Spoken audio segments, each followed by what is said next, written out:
ఉమాశంకర్ గారు, అదేవిధంగా మా సీనియర్స్ భక్తుల ప్రతి ఒక్క ఉదయపూర్వక నమస్కారాలు. ఈరోజు చాలా చక్కటి కార్యక్రమం ఒక హైస్కూల్ స్టేషన్ చేయాలనే ఉద్దేశంతో ఈరోజు ఇక్కడ తెల్లవారుజామున మరి ఎటువంటి పరిస్థితుల్లో కూడా నేరస్తులు నేరం చేయాలని భయపడడం, అదేవిధంగా జరిగితే ఖచ్చితంగా అటువంటి కేసు డిటెక్ట్ అయిపోవాలని చాలా వినూత్నంగా కార్యక్రమాలు చేపట్టారు. సురక్షా కమిటీ ఏర్పాటు చేశాం. అదేవిధంగా వారి వారసత్వాన్ని కాకుండా పరిసరాలకు అన్ని వేళలా మాకు సహాయ సహకారాలు ఇస్తారు. వాళ్ళందరూ కూడా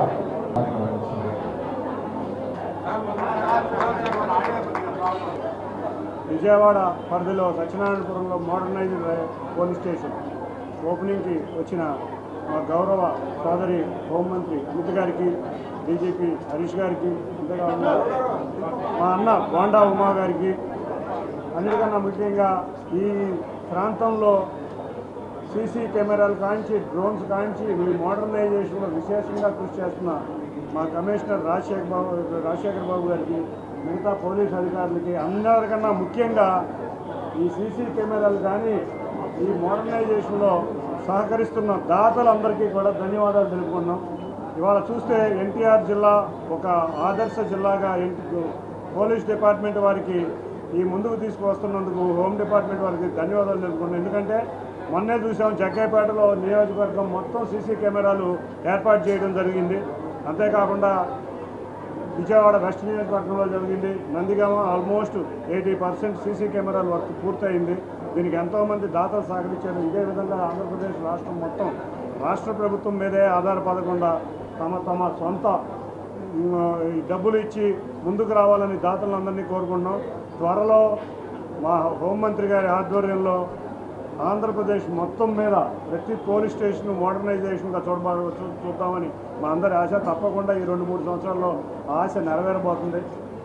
ఇక్కడ పోలీస్ స్టేషన్ చూస్తే మా కమిషనర్ గారు హైదరాబాద్లో ఏదో సాఫ్ట్వేర్ ఇన్స్టిట్యూట్ చూసి వచ్చినట్టున్నారు.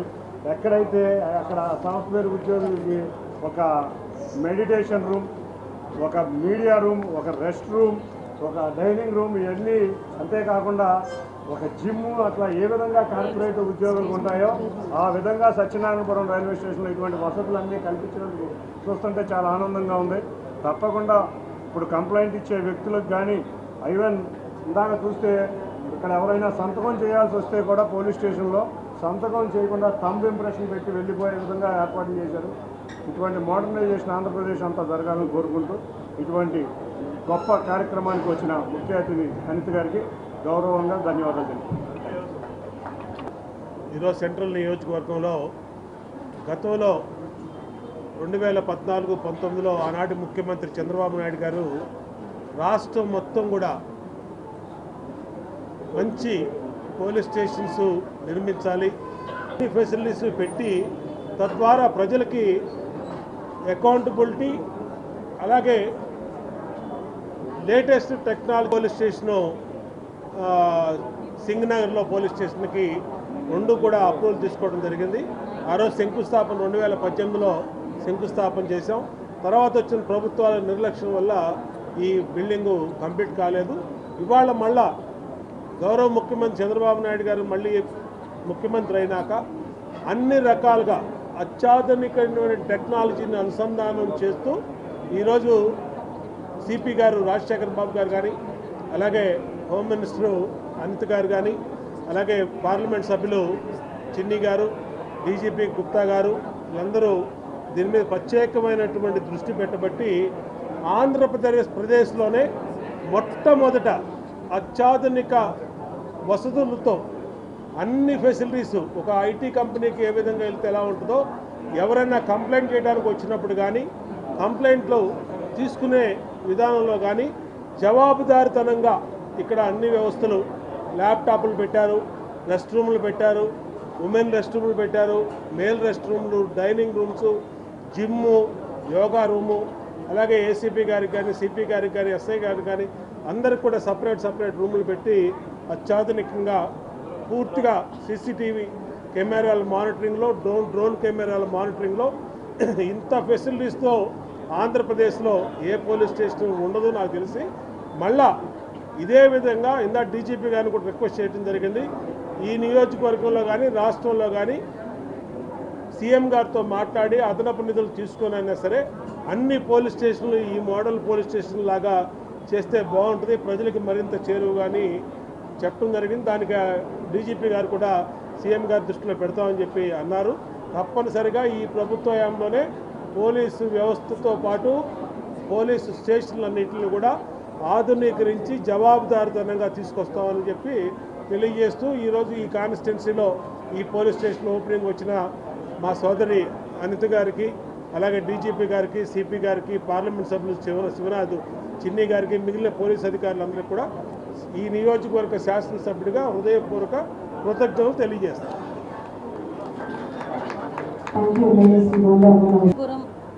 మోడల్ పోలీస్ స్టేషన్ ఓపెనింగ్కి రావడం నిజంగా చాలా అదృష్టం కింద భావిస్తున్నాం. రోజు ఈ కార్యక్రమానికి నాతో పాటు ముఖ్య అతిథులుగా విచ్చేసిన మన డీజీపీ గారు హరీష్ కుమార్ గుప్తా గారికి, అదేవిధంగా నిత్యం ట్రాఫిక్కి సంబంధించి కానీ లా అండ్ ఆర్డర్కి సంబంధించింది కానీ అన్ని విషయాలని కూడా టెక్నాలజీని బేస్ చేసుకొని ఇక్కడ లా అండ్ ఆర్డర్ కంట్రోల్ చేయడంలో, అదేవిధంగా టెక్నాలజీని అడాప్ట్ చేయడంలో కూడా రాష్ట్రంలోనే ముందుండే మా సిపి గారు రాజశేఖర్ బాబు గారికి, అదేవిధంగా పెద్దలు గౌరవనీయులు అన్న ఎంపీ గారు చిన్ని గారికి, అదేవిధంగా అన్న ఎమ్మెల్యే గారు బొండ ఉమా గారికి, అదేవిధంగా పెద్దలు మన డీసీపీ కేవీసీ సరిత గారికి, డీసీపీ క్రైమ్ తిరుమలేశ్వరరెడ్డి గారికి, అదేవిధంగా డీసీపీ సిఎస్డబ్ల్యూ ఉదయరాణి గారికి, డీసీపీ ట్రాఫిక్ కృష్ణమూర్తి నాయుడు గారు, డీసీపీ ప్రసాద్ గారికి అందరికీ కూడా పేరు పేరున ధన్యవాదాలు. ఎస్పెషల్లీ ఈరోజు ఈ కార్యక్రమాన్ని ఇంత బాగా ఆర్గనైజ్ చేయడమే కాకుండా ఒక మోడల్ పోలీస్ స్టేషన్ని నాకు తెలిసి రాష్ట్రంలో ఇది ఫస్ట్ పోలీస్ స్టేషన్ అన్నమాట. అంటే మోడల్ పోలీస్ స్టేషన్స్ చాలా కట్టున్నారు, కానీ అన్నిటికీ మించి చాలా అంటే లోపలికి రాగానే ఏదో పోలీస్ స్టేషన్కి వచ్చాము మనకి సాధారణంగా ఒక ఫీల్ ఉంటుంది. హాస్పిటల్కి వెళ్ళేసరికి హాస్పిటల్ వాతావరణానికి సగం జబ్బులు ఇంకా ఎక్కువ అవుతాయి. మనకి పోలీస్ స్టేషన్కి వచ్చేసరికి కొన్ని పోలీస్ స్టేషన్లోకి వెళ్ళేసరికి మనకున్న బాధ ఇంకొంచెం రెట్టింపు అయ్యే పరిస్థితి ఉంటుంది, ఆ అట్మాస్ఫియర్ బట్టో లేకపోతే అక్కడున్న సర్కమ్స్టెన్సెస్ బట్టో.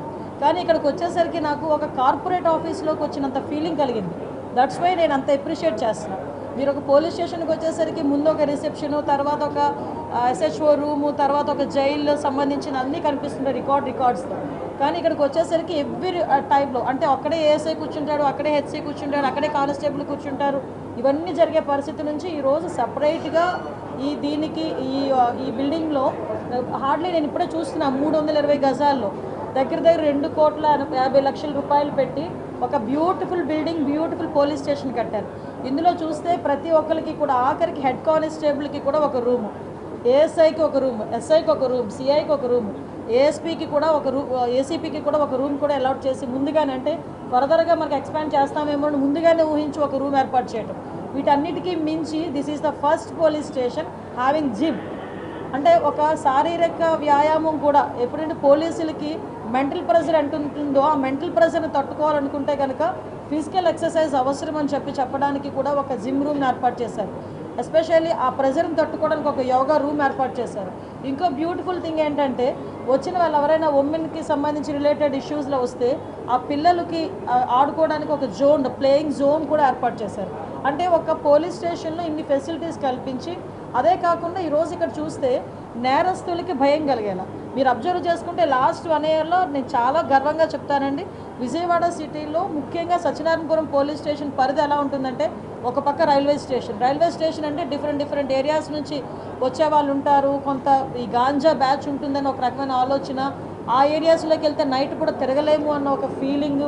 అదేవిధంగా ధర్నా చౌక్, ఎప్పుడు ఏ పార్టీ వాళ్ళు, ఎప్పుడు ఏ ఉద్యోగస్తులు, ఎప్పుడు ఎవరు ధర్నా చేస్తారో అది మానిటరింగ్ చేయటం. సో ఇటువంటి కొంచెం మనకు చెప్పాలంటే చాలా ఎక్కువగా హాట్స్పాట్స్ ఎక్కువగా ఉన్న ఏరియా ఇదంతా కూడా. సో ఈ ఏరియాలోని మనం మానిటరింగ్ చేయటం కానీ మనకి ఏంటంటే ఇన్విజిబుల్ పోలీసింగ్ చేయటం కూడా చాలా ఇంపార్టెంట్ అని చెప్పి సుమారుగా ఈ పరిధిలో దగ్గర 200 కెమెరాలు పెట్టారు. ఈ పోలీస్ స్టేషన్ పరిధిలో ఈ పోలీస్ స్టేషన్ చుట్టూ కూడా ఒక 10 కెమెరాలు పెట్టారు. రౌడీ షీటర్స్ కూడా వచ్చి ఎవ్రీ సండే వచ్చి సిగ్నేచర్ పెట్టాల్సిన రౌడీ షీటర్స్ కూడా వచ్చారా లేదా తెలియడానికి వాళ్ళకి ఫేస్ రికగ్నిషన్ పెట్టారు. అంటే టెక్నాలజీని మోస్ట్లీ అడాప్ట్ చేసుకొని నేరాల నియంత్రణకి కూడా ఇక్కడ మనం చేసే పరిస్థితి కూడా కనిపిస్తూ ఉంది. నిజంగా చాలా అప్రిషియేట్ చేయాలి. ఈరోజు ఇప్పుడే అన్నారు విజయవాడ మా ఎంపీ గారు ఎమ్మెల్యే గారు కూడా ఉన్నారు. ఇక్కడ మేజర్ ఏంటంటే విజయవాడ ప్రజలకి అవేర్నెస్ ఎక్కువ. విషయం ఏంటంటే ఈ లా అండ్ ఆర్డర్ కంట్రోల్లో మేము కూడా పార్ట్ తీసుకుంటామని ముందుకు వచ్చి వాళ్ళని మోటివేట్ చేయడం కూడా డిపార్ట్మెంట్ వాళ్ళు ఆ విషయంలో సక్సెస్ అయ్యారని నేను చెప్పాలి. ఎందుకంటే మనకి జగ్గైపేట కాన్స్టిట్యున్సీ మొత్తం సీసీ కెమెరాలు పెట్టారు. ఈరోజు ఈస్ట్ కాన్స్టిట్యున్సీ సుజనా చౌదరి గారు సుమారుగా ఆయన కాన్స్టిట్యున్సీ వెస్ట్ కాన్స్టిట్యున్సీ ఆయన కాన్స్టిట్యున్సీలో సుమారుగా అన్ని దగ్గర కూడా సీసీ కెమెరాస్ ఇవ్వడానికి ఆయన సిద్ధపడ్డారు. ఇక్కడ సుమారుగా 200 సీసీ కెమెరాస్. అంటే ఇంకొకటి ఏంటంటే ఇక్కడ కూడా మానిటరింగ్. ఇందాక నేను ఒక దగ్గర విన్నాను, మన వాళ్ళు చెప్తా ఉంటే ఈవెన్ మనకి ఎక్కడైనా లాక్ చేసిన హౌస్కి కూడా వాళ్ళు కెమెరా ఫిట్ చేసి ఆ మానిటరింగ్ కూడా ఇక్కడ పెట్టుకుంటారు. అంటే దొంగతనాలు కూడా జరగకుండా మీరు అబ్జర్వ్ చేస్తే ఏ నేరం జరిగినా కూడా వితిన్ 24 అవర్స్లో పట్టుకోగలుగుతున్నారు పోలీస్ డిపార్ట్మెంట్. అంటే ఆ ఇన్విజిబుల్ పోలీసింగ్ ద్వారానే. ఈవెన్ డ్రోన్ వాళ్ళు ఉన్నా లేకపోయినా ఒక డ్రోన్ రోజు కూడా ఈ పరిధిలో తిరిగే పరిస్థితి కనిపిస్తూ ఉంది. కాబట్టి నేను ఎందుకు ఇంత క్లియర్గా చెప్తున్నానంటే ఒక పక్క పబ్లిక్కి రక్షణ కల్పిస్తున్నామని వాళ్ళకి భరోసా కల్పించడం ఒక పక్క అయితే, ఇంకో పక్క నేరస్తులు చేసే వాళ్ళు కూడా కొంచెం అది తగ్గుతుంది, తగ్గుముఖం పట్టాలి, మిమ్మల్ని ఎవరు కూడా వదిలిపెట్టారని చెప్పడానికి చాలా క్లియర్గా ఇవన్నీ కూడా చెప్తున్నాం. ఇప్పుడు రాష్ట్రంలోనే మీరు అందరూ చూసారండి, రాష్ట్రం మొత్తం మీద సీసీ కెమెరాలు మేము 1,00,000 టార్గెట్ పెట్టుకున్నాం. 1,00,000 టార్గెట్కి దిశగా ముందుకెళ్తున్నాం. హార్డ్లీ ఇంకో 20-30% కనుక అది క్లియర్ అవుతుంది. నెక్స్ట్ ఈగల ద్వారా మన గాంజాను కూడా అరికట్టేదానికి ఈగలు కూడా చాలా ఎఫెక్టివ్గా పనిచేస్తుంది. మీరు ఈ మధ్యకాలంలో చూస్తే ఈగల్ కల్టివేషన్ తగ్గింది. మనకి ఒరిస్సా అటువైపు నుంచి వస్తుందంటే రీసెంట్గా ఒక చిన్న మీటింగ్ యాక్చువల్గా పోస్ట్పోన్ అయింది. మళ్ళీ రీసెంట్గా ఈ వీక్లో మన డీసీపీ గారు కూడా మీటింగ్ అటెండ్ అవుతారు. ఒరిస్సా అండ్ పోలీస్ అండ్ మన పోలీస్ కలిపి ఒక coordination meeting. At the same time మీ అందరికీ కూడా ఒక విన్నపం, యోగా డే కూడా June 21 యోగా డే కూడా జరుగుతోంది. ఆ రోజు గౌరవ ప్రధానమంత్రి మోడీ గారు కూడా విశాఖపట్నం వస్తున్నారు. దానికి ప్రతి ఒక్క నెల రోజుల ప్రోగ్రామ్స్ కూడా ఇచ్చున్నాం. ఆ నెల రోజుల ప్రోగ్రామ్స్లో కూడా నేను చాలా ప్రౌడ్ టు సే మా పోలీస్ డిపార్ట్మెంటే ఫస్ట్ ఇనిషియేషన్ తీసుకొని 5,000 మందితో విశాఖపట్నం బీచ్లో ఫస్ట్ స్టార్టింగ్ కూడా మేమే చేసాం, డిపార్ట్మెంటే చేసాం. సో అన్ని విషయాల్లోని కూడా ఈ 1 year కాలంలోనే మీరు అబ్జర్వ్ చేస్తుంటారు, ఎక్కడా కూడా హౌస్ అరెస్టులు లేవు, పరదాలు కట్టట్లేదు, చెట్లు కొట్టట్లేదు, జనాలకి ఎవరికి ఇబ్బందులు పెట్టట్లేదు, సీఎం గారు వస్తున్నారని షాపులు మూయట్లేదు, ఎవరో మంత్రులు వస్తున్నారని ట్రాఫిక్ ఆపట్లేదు. పబ్లిక్ రిలేటెడ్కే మేము మెయిన్ ప్రాధాన్యత ఇచ్చి వాళ్ళ భద్రత ధ్యేయంగా ఈరోజు మేము పనిచేసుకుంటున్నాం. దీనికి ప్రజాప్రతినిధులు ఎస్పెషల్లీ పోలీస్ డిపార్ట్మెంట్ అందరూ కూడా సహకరిస్తున్నారు. ఎంత ప్రెజర్ ఉన్నా కూడా పోలీస్ డిపార్ట్మెంట్ ప్రజలకు సేవ చేసే విషయంలో వెనకడుగు వేయరు అని చెప్పడానికి సంవత్సర కాలంలో మా పోలీస్ డిపార్ట్మెంట్ పనిచేసిన తీరు బట్టి మీ అందరికీ కూడా అర్థమయ్యే ఉంటుంది. దానికి ప్రజల సహకారం అవసరం, మీడియా సహకారం అవసరం. Thank you.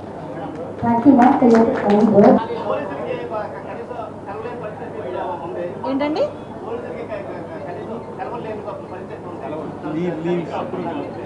యాక్చువల్గా వాళ్ళకి మేము ప్రెజర్ లేకుండానే ప్లాన్ చేసుకుంటున్నామండి పోలీసులకి. అంటే ఇది 24/7 జాబ్. ఇది పోలీస్ డిపార్ట్మెంట్ అన్న మెడికల్ డిపార్ట్మెంట్ అని 24/7 జాబ్ ఇది. కానీ వాళ్ళకి కూడా రెస్ట్ ఉండాలి, వాళ్ళకి కూడా ఆ ఫ్రీనెస్ ఉండాలి. మీరు అబ్జర్వ్ చేశారో లేదో, ఈ పోలీస్ స్టేషన్ చూసి ఆలోచించండి ఒకసారి. ఒక యోగా రూమ్ ఉంది, ఒక జిమ్ రూమ్ ఉంది. అంటే వాళ్ళు వర్క్లో కూడా ఒక రిలాక్సేషన్ తీసుకోవచ్చు. అట్ ద సేమ్ టైం వాళ్ళు కూడా సెలవులు ఇచ్చే విషయంలోని కూడా ఎక్కడ కూడా ఇబ్బంది లేకుండానే మేము చూసుకుంటాం.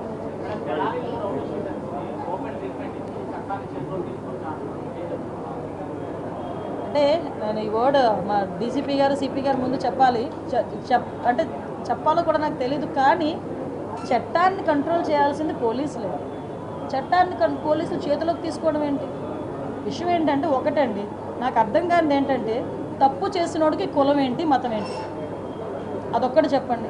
అది వాళ్ళు గాంజా బ్యాచ్. నిన్న కూడా మా వాళ్ళు డిపార్ట్మెంట్ అంతా కూడా ఒక ప్రెస్ నోట్ కూడా రిలీజ్ చేశారు డీసీపీ గారు. అసలు వాళ్ళ మీద ఎన్ని రౌడీ షీట్స్ ఉన్నాయి. అసలు తెనాల్లోని నాకే కాదండి, మీకు కూడా ఒక సోషల్ రెస్పాన్సిబిలిటీ ఉంది ఒక విలేకరులుగా. మీకు కూడా ఒక్కసారి తెనాల్లో వాళ్ళ తాలూకా నేచర్ ఏంటి, వాళ్ళ తాలూకా బ్యాక్గ్రౌండ్ ఏంటి అన్నది ఒకసారి చెక్ చేయండి. యాక్చువల్గా ఒక గాంజా బ్యాచ్ పోలీస్ డిపార్ట్మెంట్ మీద చేసుకునేటప్పుడు అంటే ఫర్దర్గా ఒకసారి దానికి కూడా వీళ్ళు రాజకీయ రంగు పులిమేసి దానికి కులాన్ని అంటగట్టి మతాన్ని అంటగడతా ఉంటే ఇంకా పోలీస్ డిపార్ట్మెంట్ ఎలా వర్క్ చేసుకోవాలి? ఒకసారి ఆలోచించాలి. ఇదే పోలీస్ యాక్షన్ తీసుకోలేదు అంటారు, ఏదైనా ఒక స్టెప్ ఫార్వర్డ్ వేస్తే ఈ రకంగా మాట్లాడతారు. అంటే నేనేమంటానంటే కొంత పని మా డిపార్ట్మెంట్ చేసుకునివ్వాలి. అలాగని ఇప్పుడు అమాయకులను ఎవరిని కూడా మేము పడితే ఇప్పుడు నేను ఒకటే మాట్లాడుతున్నానండి. ఇదే ఇప్పుడు ఎక్స్ సీఎం ఇప్పుడు ఈయన జగన్మోహన్ రెడ్డి ఏదేదో మాట్లాడుతున్నారు, ట్వీట్లో ఏదో పడుతున్నారు, రేపు కూడా వస్తారు అంటున్నారు.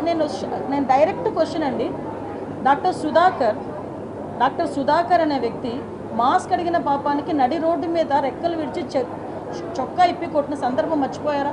మరి ఆ రోజు ఎందుకు మాట్లాడలేదు జగన్మోహన్ రెడ్డి? ఆ రోజైతే భావ స్వేచ్ఛా ప్రకటన, ఆ రోజైతే అదే చంద్రబాబు నాయుడు గారు అమరావతి చూడటానికి వెళ్తే బస్సు మీద రాళ్ళు ఇసురుతూ ఉంటే ఆ రోజు ఎందుకు రాళ్ళు ఇసిరారంటే భావ స్వేచ్ఛా ప్రకటన అని మాట్లాడారు. అదే పోలీస్ డీజీపీ ఆఫీస్కి పక్కనే ఉన్న మా సెంట్రల్ ఆఫీస్ మీద దాడి చేస్తే మా కార్యకర్తలకి బీపీ వచ్చింది అన్నారు. ఇవన్నీ ఎక్స్సీఎం మాట్లాడిన మాటలే కదా. ఈరోజు ఇప్పుడు అదే వరప్రసాద్ అని మన రాజమండ్రిలో వరప్రసాద్ అని ఇసుక మాఫియా గురించి మాట్లాడితే పోలీస్ స్టేషన్లో కూర్చొని శిరోముండనం చేస్తే మరి ఆ రోజు ఎందుకు మాట్లాడలేదు? దళిత నాయకుడు ఆ రోజు దళితులు ఎందుకు శిరోముండనం చేశారు అని చెప్పి ఆ రోజు ఎందుకు మాట్లాడలేదు? ఆ రోజు ఎందుకు వరప్రసాద్ ఇంటికి వెళ్ళి పలకరించలే? ఆ రోజు ఎందుకు డాక్టర్ సుధాకర్ ఇంటికి వెళ్ళి పలకరించలే? ఆ రోజు ఎందుకు ప్రవీణ్ ఇంటికి వెళ్ళి పలకరించలే? అంటే పులివెందల నాగమ్మ అనే అమ్మాయిని చాలా బ్రూటల్గా హత్య చేస్తే మేము వెళ్తే మా మీద అట్రాసిటీ కేసులు పెట్టారే. మరి పులివెందల నియోజకవర్గంలో నాగమ్మ ఇంటికి ఎందుకు ఆ రోజు జగన్మోహన్ రెడ్డి వెళ్ళే? ఈరోజు రాజకీయ లబ్ధి గురించి కులాలని మతాలని రెచ్చగొట్టడానికి మాత్రమే ఈరోజు తప్పు చేసిన వాడి ఇంటికి, అదేవిధంగా గాంజాయి బ్యాచ్ వాళ్ళ ఇంటికి వెళ్తున్నాడంటే అతని బ్యాక్గ్రౌండ్ ఏంటో మనం కూడా ఆలోచించుకోవాలి, ప్రజలు కూడా ఆలోచించుకోవాలి. చట్ట ప్రకారం ఏం చేయాలన్నా పోలీసులకే చెల్లుతాం. ఏ పోలీస్ అయినా చట్ట ప్రకారమే చేయాలి, చట్ట ప్రకారమే చేస్తారు, చట్ట ప్రకారమే చేస్తున్నారు. Okay, thank you.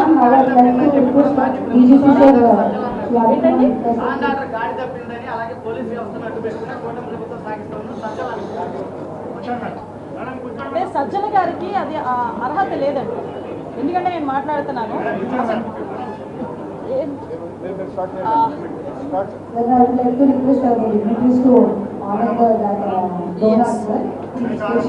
One minute Sajjala గారికి అర్హత లేదు. ఎందుకంటే లాస్ట్ టైం సజ్జల గారి చేతిలో, లాస్ట్ హోమ్ మినిస్టర్ చేతిలో కానీ సీఎం చేతిలో కానీ పోలీస్ డిపార్ట్మెంట్ ఉండేది కాదు, సజ్జల గారి చేతిలో ఉండేది. ఆ రోజు పరదాలు కట్టుకొని మా టీడీపీ వాళ్ళందరినీ కూడా హౌస్ అరెస్టులు చేసుకొని ఆ రోజు గాడి తప్పిన పోలీస్ డిపార్ట్మెంట్ని ఈ సంవత్సర కాలంగా మా డీసీపీ గారు, మా సిపిలు, మా ఎస్పీలు, ఆఖరికి హోంగార్డ్ వరకు కూడా అక్కడ స్థాయి నుంచి ఈ స్థాయి వరకు కూడా అందరూ వ్యవస్థని ఈరోజు కంట్రోల్లో తెచ్చుకొని లా అండ్ ఆర్డర్ సక్రమంగా చేసుకుంటున్నాం. అది ప్రజలు కూడా గమనించారు.